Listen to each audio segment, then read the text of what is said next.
I think I like confounding myself. The questions that don't really have good answers. Here I'm talking about neuroscience, psychology, cognitive science, areas that we've learned enough in to know how little we actually know. But in the context of artificial intelligence, these confounding areas of study are more than vitally important in a way that kind of goes in a bunch of different directions. And part of it is that artificial intelligence, as we know it, the foundation of that field, not just inspired by neuroscience. And as we talk about the race to artificial general intelligence, the kind of hypothetical goal that's being pursued by actors, including OpenAI and Anthropic, the nuances and the depth of and lack of understanding about these neurological systems that we're trying to artificially replicate, they become a lot more important. And that brings us back to this kind of confounding nature of these questions. And we're going to get into that today. My guest is Dr. Aaron Andalman. Now, Aaron is the Chief Science Officer and co-founder of Cognitiv AI, and he spent quite some time studying biological neural systems, specifically as we get into in songbirds. It is as confounding as it is fascinating. I am, as always, your host, Ian Krietzberg, and this is the Deep View Conversations.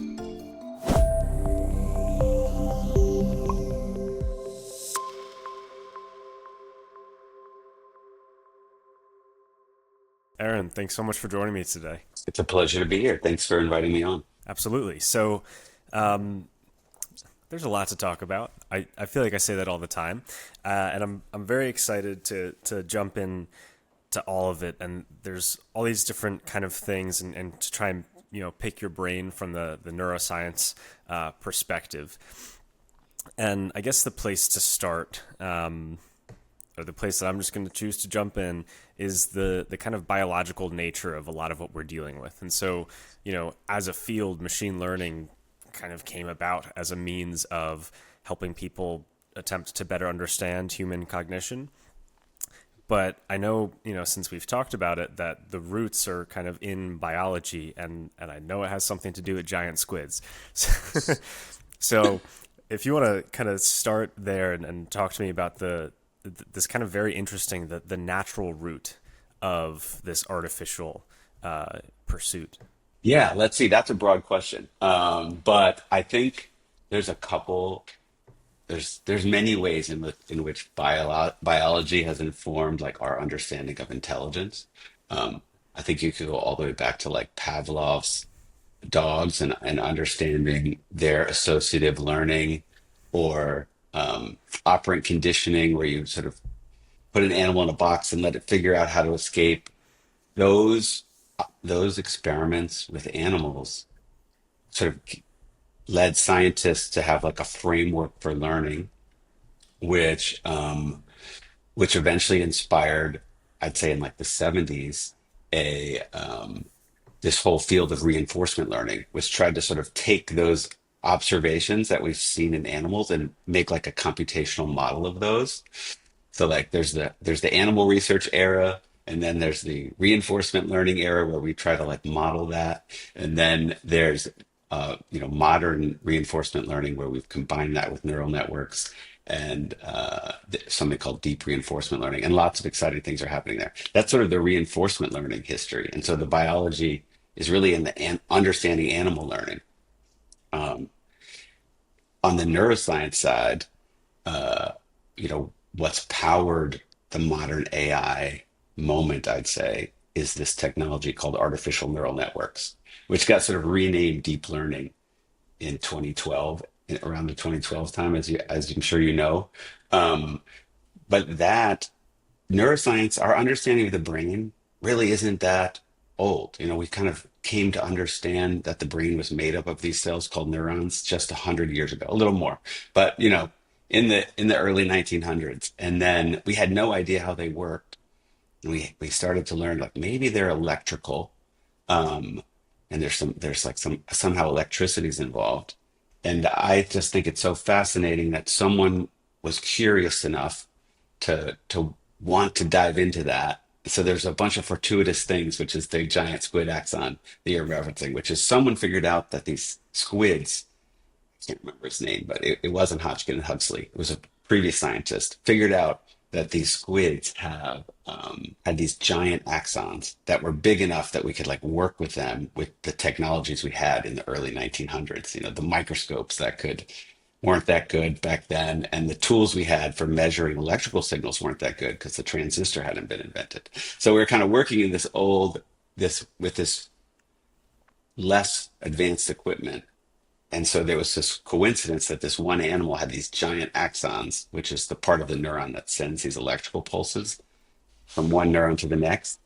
And so two very famous scientists who eventually got the Nobel Prize, Hodgkin and Huxley, started just had this curiosity and this scientific drive to want to understand how the brain functioned. And they went on to figure out how neurons fire these action potentials and how they conduct that signal down the axon to the next neuron to, you know, so that when someone touches your toe, that signal can come up to your brain and you can feel it. So I think it's fascinating that sort of the origins of those basic ideas, and it's not just those scientists, it's many other scientists, led to this early understanding of the brain being a neural network, and that the brain almost served as this existence proof of like, oh, this concept of a neural network, it seems to power animal intelligence. Maybe if we could reproduce that in a computer or understand how that worked, we'd be able to produce something intelligent.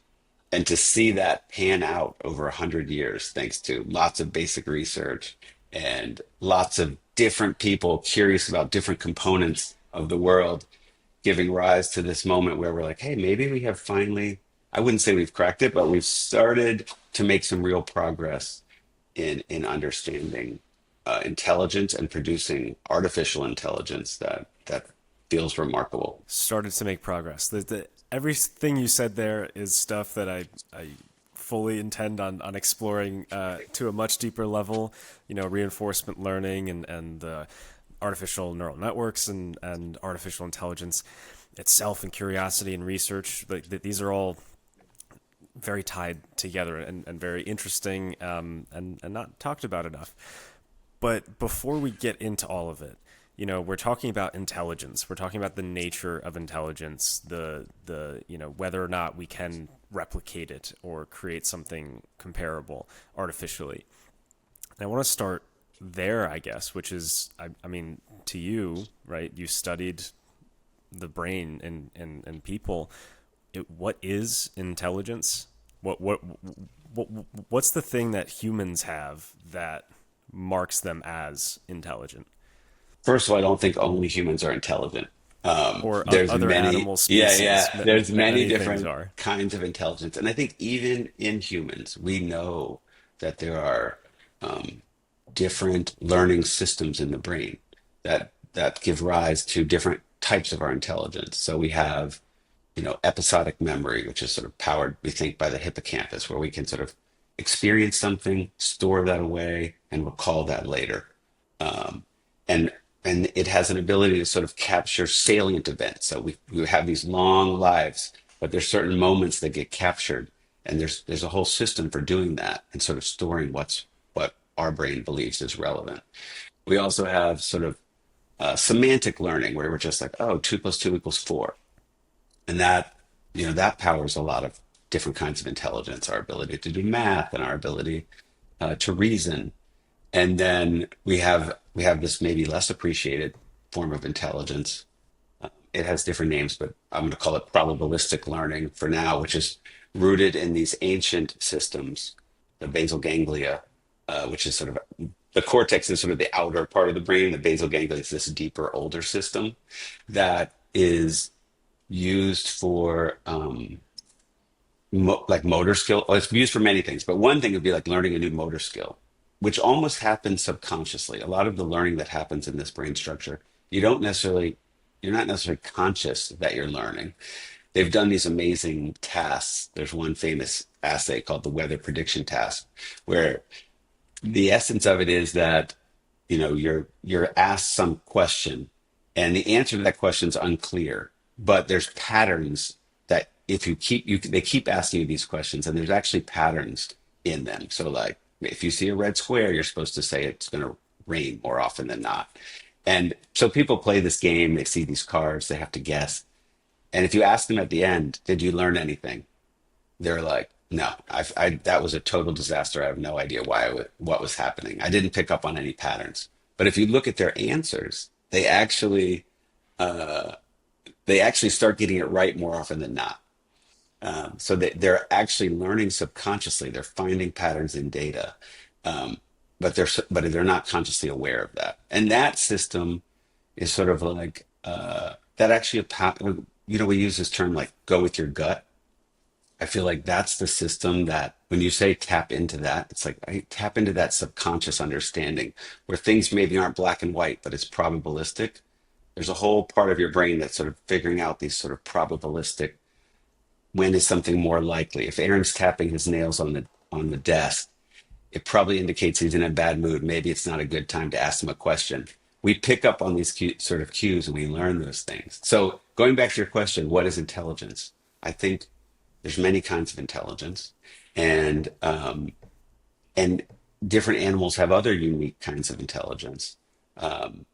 So the way I see it, I'm curious about all these different kinds. How does each of these work, and what role do they play in the ability of humans collectively to do remarkable things? Um, and I think what we'll learn over time is, right now we're calling these neural nets, close to artificial general intelligence. I think they're still a ways off. And I think what we're going to figure out is, oh, there's different kinds of intelligence. And to really create something that feels, artificial AGI, we're going to need to incorporate these different components and figure out how they work together, which is something we really don't understand yet. We'll just kind of jump right into that on this AGI point, right? That people are chasing, developers are chasing, as you said, that they say that with the artificial neural nets we have now, some people say we're there. But when we're talking about these different types of intelligence and the things that give rise to it, right? The brain is a neural network. What about the brain's neural network is different than the artificial neural networks that make up, what we perceive of as artificial intelligence today? How are they similar, I guess, and different? That's a great question. So they're sort of today's artificial neural networks are very different in a lot of ways, but at sort of some core level, they're a very simplified version of a real neural network. So, you know, the brain is a network of neurons, and these neurons are connected in certain patterns, and they influence each other's activity. So, a photon hits your eye, there's a retina at the back, there's a neuron at the back of your eye that happens to be sensitive to light. So it spikes. Actually, the neurons in your back of the eye don't spike. They're sort of a different kind of neuron. But, they activate, and then that leads to it releasing neurotransmitter on some downstream neuron, and then that activates. So the artificial neural networks work like that in the sense that you give them some input, that would be the photon hitting the eye, and then the neurons activate according to that input, and then they connect to neurons downstream from that and downstream from that. And when we learn that the theory, the theory of how learning works in the brain is the connections between neurons are plastic. They change. So as you learn something, one neuron might start to influence a different neuron more or less. So the parallels are, hey, it's like a connected network of tiny units, and the units influence each other's activities, and the connection between those units is adjusted, and that's what learning is. So those are the parallels, right? Okay, it's like they're both networks that adjust their connectivity in order to learn things. But the biology side is much more complicated, right? Because these connections are chemical. And so when one neuron connects to another neuron, it doesn't just say, you're activated by point 0.5, right? Instead, the way they talk is this neuron releases a neurotransmitter onto the next neuron. And that can have many different types. You can have glutamate released, you can have dopamine released, you can have acetylcholine released. So there's these different kinds of connections. And that's not, that sort of diversity of connection types isn't really in the artificial neural networks that we have today. So that's one big difference. I think understanding how that richness of connection types is important for intelligence might one day inf- allow us to make more intelligent or more efficient artificial neural networks. Another huge difference is the way the connections learn or are updated, right? So in artificial neural networks, Jeff Hinton and others developed this algorithm called backpropagation, which is the way, which was a major breakthrough because it allowed us to like understand how can we adjust the weights in these artificial neural networks in order to get them to do what we want.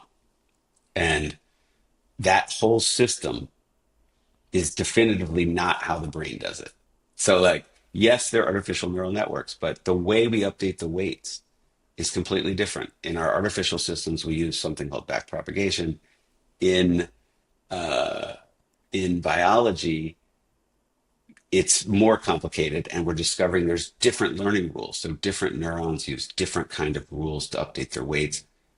You know, if I was still a researcher, you know, one of my interests would be what are all the different ways that the brain does that? You know, I think we've identified some, but there are many more. And the question is, well, what does that diversity of learning rules do for us from an intelligence perspective? And is there parts of that that we need to imitate in order to make, you know, more intelligent artificial systems? Yeah, yeah. You were mentioning how, as we might understand more about the diversity of those connections, that might enable us to build more advanced systems. And I wonder at the stage that we're at now, which, as we said, people are saying AGI is here or will be here soon, right? AGI remains hypothetical. How much we're limited by the fact that, as artificial neural networks go, they're trying to mimic cognition, and we don't know a lot about the brain itself.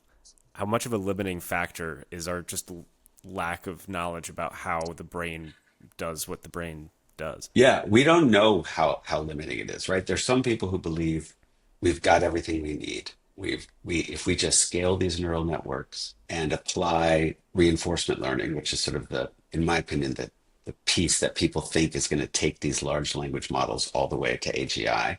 Some people think that's all that we need. We will get there, and that might be true. You know, I think it will take more than a year. We could get into like why I think what I think the challenges will be of applying RL to really take these foundation models to what we're going to call AGI.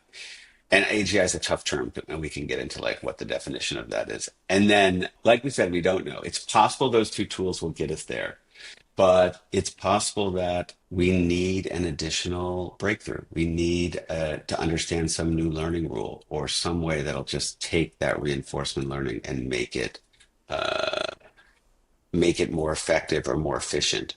And it's also how do these different forms of intelligence need to combine to create the diversity of curiosity? The fact that we've made this much progress in terms of like how much knowledge we have as a species isn't just a function of our intelligence, it's a function of how we work together and our ability to sort of like share knowledge and our ability to have diverse interests that don't completely overlap such that we can work together to discover new things. And so I don't think we have concrete solutions to how to make AIs that do all of that. You mentioned efficiency, and that's a really interesting point when we're talking about intelligence, because it increasingly, the idea of the way fundamentally these systems today are trying to mimic intelligence is through brute forcing it. And that's the kind of fundamental component of scaling these systems up. If we can just throw more at it, more compute, more chips, more data, we'll get there.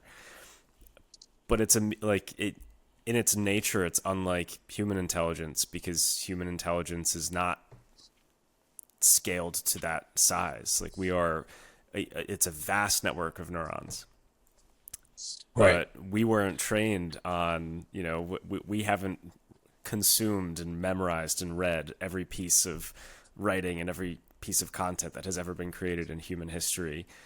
These things have, and these things are still brittle. These things are still unreliable and unpredictable ways. And it's interesting kind of looking at it from that perspective of, like, to me, something that I've been saying for a little while now is that, my big marker of AGI, which, we can get into it. I don't like the term at all. I don't even like the term AI, is something that would be rooted in a very small amount of training data, which would be a little bit more akin to the organic cognition that we're trying to replicate. And like you said, in terms of finding new breakthroughs, I don't see a path to something like that right now.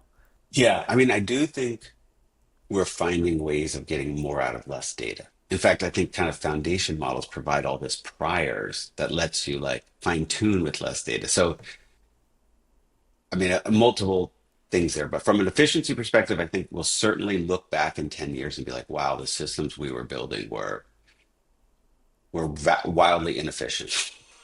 And we've discovered new ways to get to learn faster and find statistical patterns with less data. So that I think that will be true. But on the idea of, I think there was another component to your question, which is related to that diversity of intelligence. We have a kind of intelligence that doesn't involve reading every book on earth.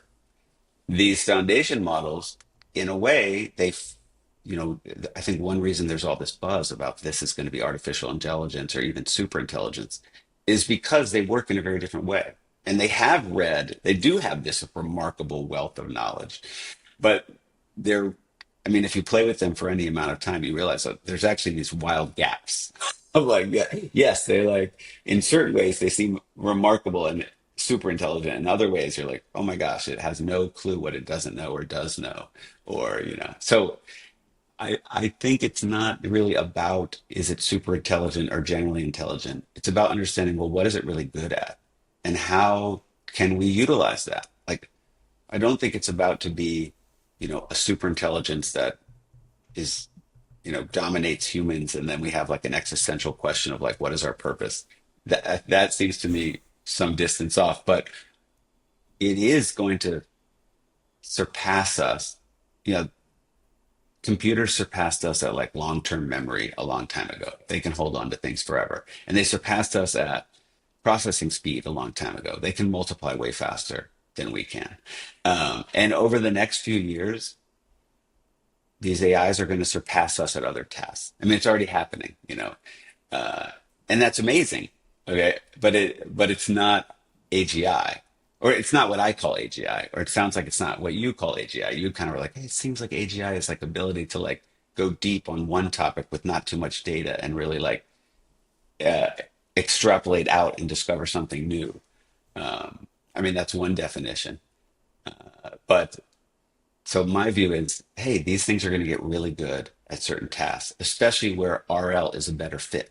Where RL is not a good fit, I'm not sure how we're going to get really to that next level. The idea of what is it good at is an idea I like, and as we jump deeper into the RL question and the AGI question itself, it raises an interesting question to me that I have been asking since I first started doing this, however many years ago, which is why pursue AGI at all? Like it's such a, it's a buzzword. We, I don't even want to get into the motivations around the ways and reasons in which it's being pushed. But they definitely seem political in nature or related to raising funding and other natures. And AGI, the idea of this general intelligence, has been something this field has been pursuing for a very long time. This is not recent history. That's been the kind of end goal for so long. But when we're dealing with what we have today, And when you're talking about just applying it in situations where it's good, where it's useful, where it actually helps us, it's the perspective of looking at it as a tool versus kind of creating this new species, which is how it's talked about from some of these labs. And I wonder the value of the pursuit.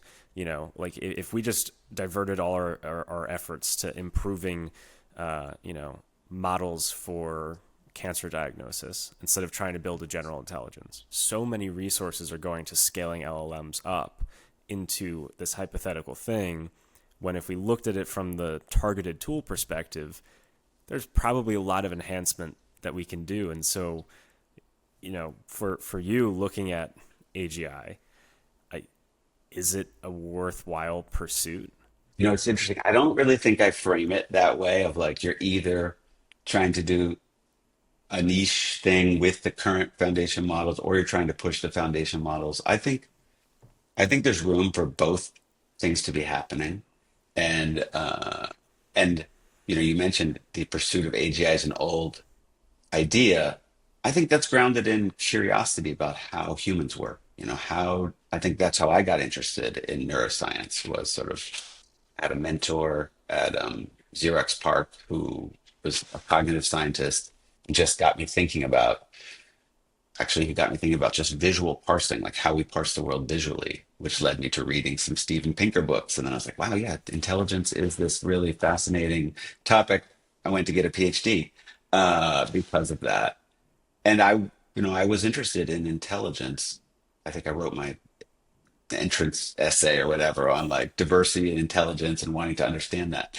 And so I think the interest in AGI is just interested in like, well, how do our minds work?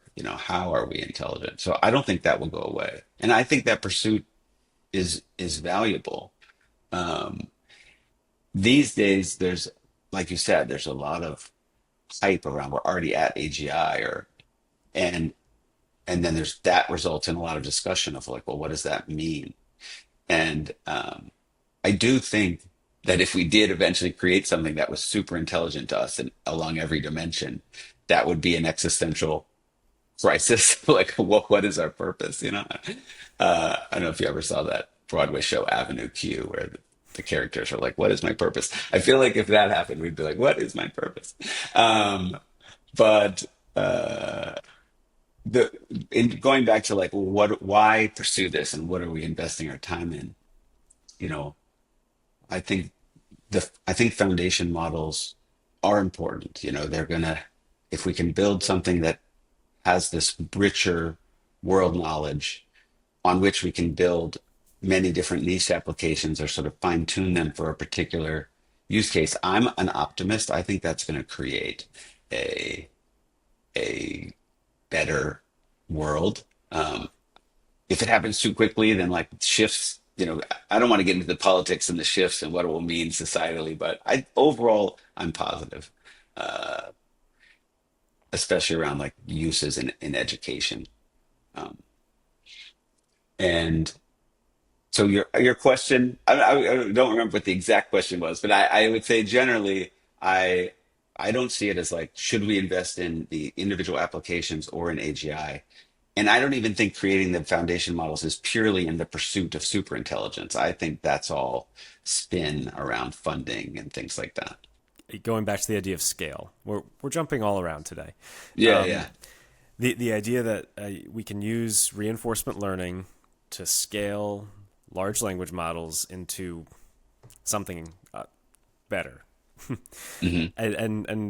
We've seen that, right? We've seen it play out. The recent kind of push in reasoning models, chain of thought reasoning. It's applying reinforcement learning to get these models to apply the kind of chain of thought approach for more robust answers and output, which it increases inference time compute. So we've seen, if you look at the O series and R1, and now everybody's doing it, the kind of the value that has at this early stage. But let's just take a step back first. Reinforcement learning, we touched on it a little bit, but if you just kind of want to dive into what that is, and interestingly to me, because reinforcement learning happens in organic beings as well, right?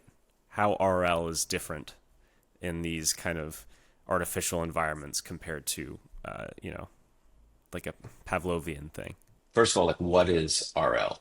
I think it's easiest to think about RL in terms of what it's good for. So you want to use RL when you have a situation where you don't know the correct thing to do. So like if I knew like in this situation turn left, in this situation turn right, in this situation drive straight. If I knew all the answers, then I could use supervised learning because that's what it means. So supervised in the sense that I'm telling you the right answer in all these situations. If I'm in a situation where I don't know the right answer, but I know the goal, like let's say the goal is to win the game, or the goal is to get the most dollars, or the goal is to get the most points, then RL is designed for that situation. And the way it works is actually very intuitive. The idea is like, hey, this is your goal. Use trial and error to figure out how to maximize that goal. That is what reinforcement learning is. And so to make it concrete, you can think about situations where you would need that. So a super famous one is the game of Go. If you, or any game, if you want to make a computer play a game better than any human has ever played it, you can't use supervised learning because you would supervise it with human answers, and then it would just be copying what humans do. And it might be so good at that that no human could beat it because it would be like error free, mistake free. But it wouldn't really invent anything new. It would just be copying humans in so well that, and maybe merging different humans' abilities, but it wouldn't be discovering new ways of playing a game ago. With RL, you're just saying your goal is to win. Try everything, and that may sound simple, like yeah, trial and error, but it's actually really hard in practice uh, for lots of reasons. Like maybe the search space of things to do is infinite, because you could bet any amount from 0 to 1 million, or any penny amount in between, or maybe the number of moves is so large, like in Go, or maybe the rewards are so sparse, like it's very hard to apply, or maybe it's so expensive to do trial and error that you would lose all your money to use the system. So there's lots of reasons why it sounds simple, learn by trial and error, but there's lots of reasons why it's really hard and it's taking a very long time to apply in many different cases. And going back to so that's what RL is. And then really another example to get to the component or question that's related to animals, as a student at MIT, as a graduate student, I got my thesis. I did my research studying how songbirds, a small songbird called the zebrafinch, learns its song.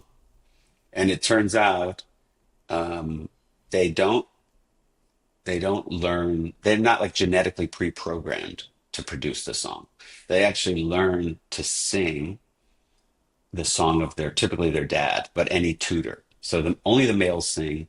They sing to attract a mate, and they hear a song when they're young, typically their dad's song, and then they learn to copy that while as a kid, and they do that through trial and error.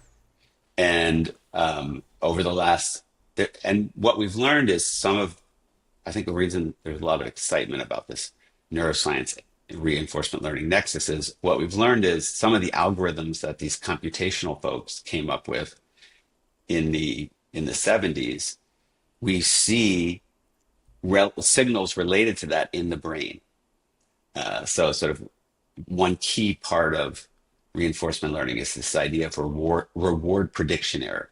So like I took an action, I thought I was going to get a reward and I didn't. Damn it. That's like a really important signal. You're going to use that to like update your behavior. And, a famous neuroscientist, Wolfram Schultz, was recording in monkeys and found that exact signal. And so I was like, oh, maybe these algorithms that rely on reward prediction error to do RL, maybe that is actually how the brain works. So there is, I think conceptually, RL is really simple. It's like learning through trial and error. And we know humans do it. And now we have algorithms to do it. And those algorithms weren't really useful until we merged them with neural nets, which was this idea of deep reinforcement learning. And so it turns out that these reinforcement learning algorithms combined with neural nets, it's a really powerful approach. And I think it is very closely related to how our brains learn things. But there are differences that, it would be a long, I don't even know if I have all the answers for you on like how exactly those are different or the same. That was a long-winded answer. I hope that was clear. I love the songbird. I love the bit about the songbirds. I, and it's really interesting the signals that you're talking about that appear here, and then you study the biological life, and oh, that same You see signal them. is there. And that's, I mean, going back to this idea that, at the root of this field is an attempt to better understand human cognition, animal cognition, organic biological intelligence.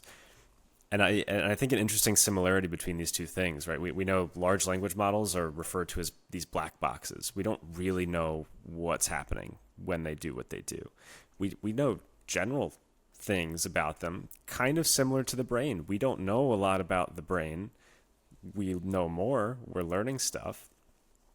And so from that perspective, just of a pure like cognitive science, neuroscience perspective, do you expect, I guess, that as we learn, it'll kind of be like the two components helping each other learn more about each of these two components, like learning more about how a deep learning system works might help us learn more about the brain, and learning more about the brain might help us learn more about how a deep learning system works if they happen to kind of accidentally or on purpose mirror each other in action. There is one, I am very excited about the mutual learnings that these two fields can offer each other. In fact, I think there's a new institute at Harvard that opened up since I left academia called the Kempner Institute that's just focused on this exact idea of, hey, there's AI can help us understand the brain, and the brain can help us make better AI. And I go into specific examples of like both directions, how I think that's already happened and how I think that will happen. From the songbird specifically, I think we've gained insight into how the bird does reinforcement learning that might inform future RL algorithms or even already have. So let's take you might know there's some famous neuroscience results. One is this idea of like replay, where you look at neural activity in an awake animal, and then the animal sleeps and it plays back that activity. Um, that replay idea was core to some of the first deep reinforcement learning algorithms that got published in like 2014. That actually were the first papers from DeepMind that then got them acquired by Google. So they had this idea in that first paper of replay. And the idea was like you experience something and you're like, oh, I didn't get as much error as I thought, or reward as I thought I would. And now you need to learn from that. But you can't necessarily learn from that right away.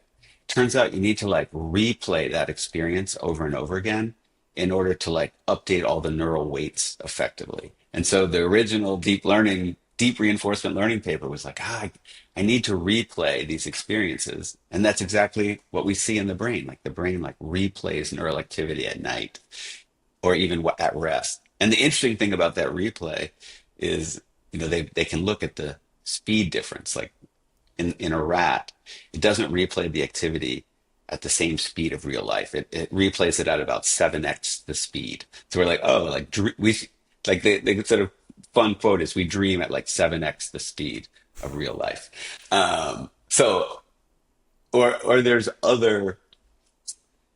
also this idea of prioritized replay, which was another future paper out of DeepMind, where they said, what was the idea?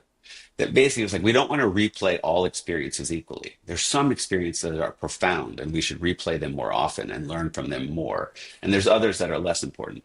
And we see the same thing in animal replay, where it's like the events that the rat replays in its brain at night aren't just random events. Like there'll be the moment that it like found something to eat, or that it replays the important events. So those are ways in which neuroscience inspired reinforcement learning. Or even another great example, not to be long-winded, but one key breakthrough around 2012 from Jeff Hinton was this idea of dropout, which is a way of getting neural nets to generalize better. It's like I could train this neural net, but it just memorizes everything. But I don't want it to like over memorize. I want it to like extract the right information so that it applies to other examples well. That's the idea of generalizing. And so he invented this way of doing that called dropout. And it was really inspired by neuroscience. So what we know is like when two neurons in the brain talk to each other, they don't reliably connect. So if this neuron spikes, it doesn't always release neurotransmitter on its downstream partner. It's probabilistic. Sometimes it'll do it, sometimes it won't. It's this weird noise. It's like, why would you want that? And so Hinton said, well, what if I make my connections in these artificial neural networks drop out sometimes? Like sometimes they'll be connected and sometimes they won't. And that was actually super effective at making the neural network work better. Now, I don't know if his original idea came from the neuroscience, but when he presented this idea, he linked these two concepts, the neuroscience finding with this idea of dropout. So those are very concrete examples of neuroscience inspiring artificial intelligence. Um, and I'm equally excited about the reverse, or maybe more excited. I think, like you hinted at, something I think that's really profound. We don't understand the brain because it's 200 billion neurons and trillions of connections, and we find these little artifacts like, oh, this neuron fires when you see a dog, but we don't understand the meaning of that, and we're having a hard time getting to the meaning of that. And at the same time, as you pointed out, we also don't really understand these large language models. There's like, they have 2 billion neurons. They don't really have 2 billion neurons, but they have maybe some of them have a trillion parameters, which is basically a connection. So they have a trillion connections, and we're like, we kind of understand them, but you can never fully understand them, which is why there's this problem of alignment. Like, how am I going to align this thing that I can never fully understand? And I think that gives us a clue. The same way we're never going to understand an artificial neural network that has a trillion parameters. We're never going to literally understand every tiny thing in the brain. We need this like conceptual frameworks of like, well, what are the learning rules that this neural network uses in order to achieve intelligence? And what are the connection patterns? And so I think as we think about ways to understand these artificial neural networks, those ways of thinking will apply equally well to real neural networks. We're like, oh, I came up with this clever way of understanding how an artificial neural network works, or I understand the learning rule. I want to understand real neural networks in the same way. I think there'll be important parallels there that are only just starting to happen. Hmm. Um, I could go on, but I think hopefully that's a sufficient answer. Yeah, I love all this stuff. I love the neuroscience. It's such it's always a confounding thing to me. We're dealing with stuff that we know enough about that we know how little we know, Right. which is just a funny place to be. Um, and then this idea that you're laying out of it might not be possible for us to understand in depth everything in the brain or everything in a neural network is interesting. And the concept of, if we can understand the rules of the road, that's enough of an achievement. And I think about, like beyond the curiosity of we want to chase understanding, the value of us understanding in more depth how the brain works, medically, there's a lot of reasons for doing that, right? Like the more we can understand how the brain works, the more we can maybe understand, mitigate, treat neurocognitive disorders, which would be a good thing. But it's really interesting to try and to dive into this thing that is it you know seems in many ways so far beyond us, and to try and like brain mapping is this one thing, right? And I think researchers at MIT were able to map the brain of a fly, like a fly wire brain, The and connectome.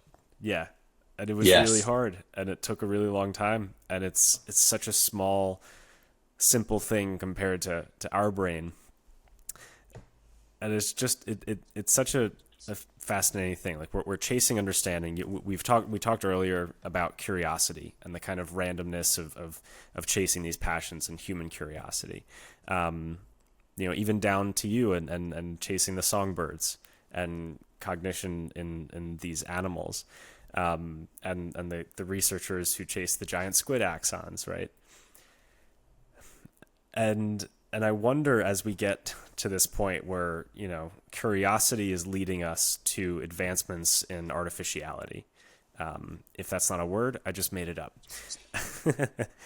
And we kind of touched on implications for society, right? Like if we were to develop a super intelligence, what would that mean? And yeah, there's a lot of what would that mean for a super intelligence, but dealing with the more real thing of we have neural networks, we have LLMs, they're proliferating, we're chasing advancements in them. Those advancements are powered by curiosity.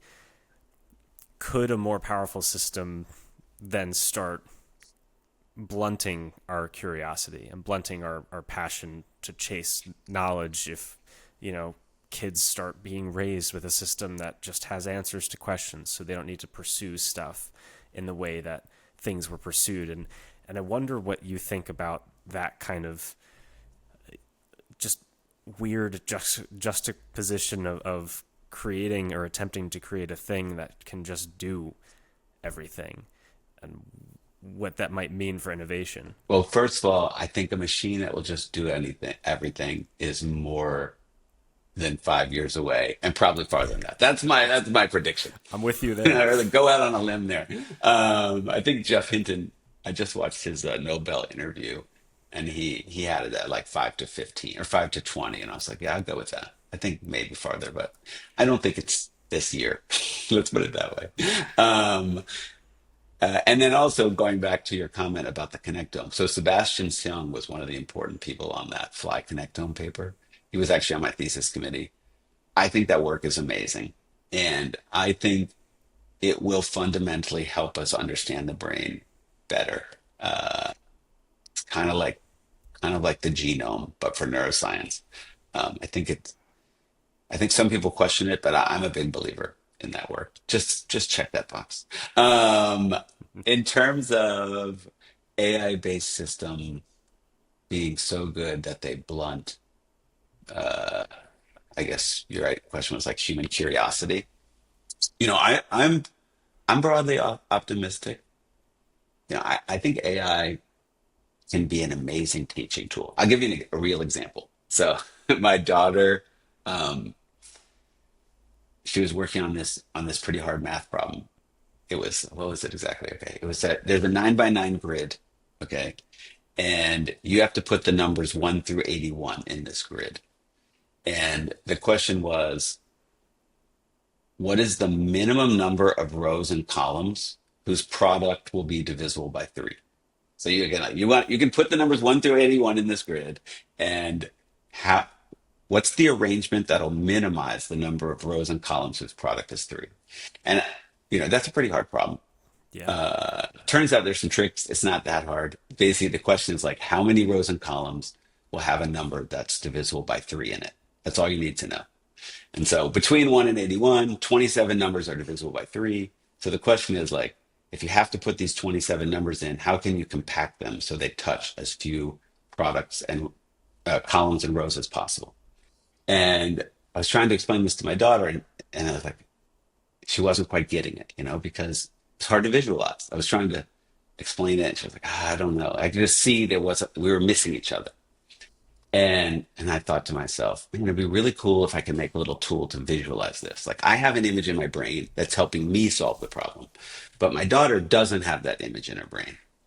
And, it would typically take me, like if let's say I wanted to code that visualization, that might take me 4 hours, 6 hours. It could take me a long time. I don't code that much these days. I'd have to like go figure out what Python package to use or whatever. But instead, I was like, hey, I don't remember which model I used. Probably ChatGPT. I was like, hey, I just wrote a prompt. It was about a paragraph. This is what I want. I want a little interactive thing where I can I get a grid and I can click the boxes and I'm going to put the numbers 1 through 81 in, and you're going to show me the count of rows and columns that are divisible by 3. I punched it in, got some code, ran it. It almost worked, but like the colors, when I clicked the boxes, nothing changed. And then I was like, hey, it's not working. And it was like, are you on a Mac? And I was like, yes. And then boom, out comes the code. 10 minutes later, I have this tool just for this problem so that my daughter and I could share a mental model of how to solve this problem. And I thought that was awesome. And I was like, there's so much potential there. It didn't blunt either of our curiosity. It allowed me to share my understanding with my daughter at a speed that wasn't possible before these tools existed. So, you're going back to your question. Your question was, are these going to blunt human curiosity? I think there's always a risk that some people will rely too heavily on those tools or disengage from learning. But it's not clear to me that the tool's what's going to do that. Like maybe that student's not interested in this topic, and so they're going to go lean on that tool. Or maybe, the same thing can happen today. Like you can go on some website and buy a paper. So like, I think I don't see this ultimately as limiting curiosity. I think there's a diverse range of people. Some people might get, sucked into using them poorly, but I think other people are going to benefit hugely. And I think, the research shows that like one-on-one tutoring can be extremely effective. And I think this is going to allow us to do more of that as a society. Probably as good as any of a place to leave it off. Optimistic, uplifting tool for the society. Yeah. Dangerous superintelligence is not here yet and probably won't be for a while, if it's coming. Yeah, I that example, the kind of code you created with the grid, it's a really interesting use. And I think, and what you're talking about, I think it speaks to this environment that we're starting to find ourselves in, which is for the highly curious, whether or not they use this tool. The tool is not an inhibitor. It's a means of potentially enabling. I think Yeah. for less curious people, you might start to have a risk there of over-reliance, which could lead to apathy and atrophy. And I guess the challenge, I couldn't imagine being a teacher right now, but I guess the challenge is to make sure that we cultivate not just the critical thinking, but inquisitiveness and these kind of other things to make sure that there is no atrophy and to make sure there is no apathy. And then it comes down to a people Wally, thing. you're bringing Wally to my mind. I'm like, oh no, like that's a question. Like in a world, I think we're far from that, but you know, you're saying the productivity tools alone might create an environment where we're overly dependent on them. That certainly hasn't been my experience. And, I think there'll be teachers who benefit from it and teachers who struggle, and it will change the way, we teach, and it will probably change the way we have to test. There was an example on Hard Fork, which is a podcast I liked last week, about someone at Columbia who created a tool to help people ace their like coding exams on these for internships. So there will be, little things, but big picture, um, I think those are solvable problems, separate from the existential question of like, in a world where the AI can do everything, like what is our purpose? I think that's a harder question. We'll leave that for next time. Hopefully, Next time. hopefully it'll be a while before we even have to think about that. But yeah, how to be curious in the age of AI. Aaron, thank you so much for letting me pick your brain about the brain. Thank you. I really enjoyed our conversation, and even though we went in many directions, I thought we hit on a lot of interesting topics and really brought back a bunch of memories about neuroscience. I don't think about neuroscience every day in my job, so kind of fun to go back into my the annals of my memory and like try to think of some of them. Yeah, activate the long term memory. Awesome. Yes.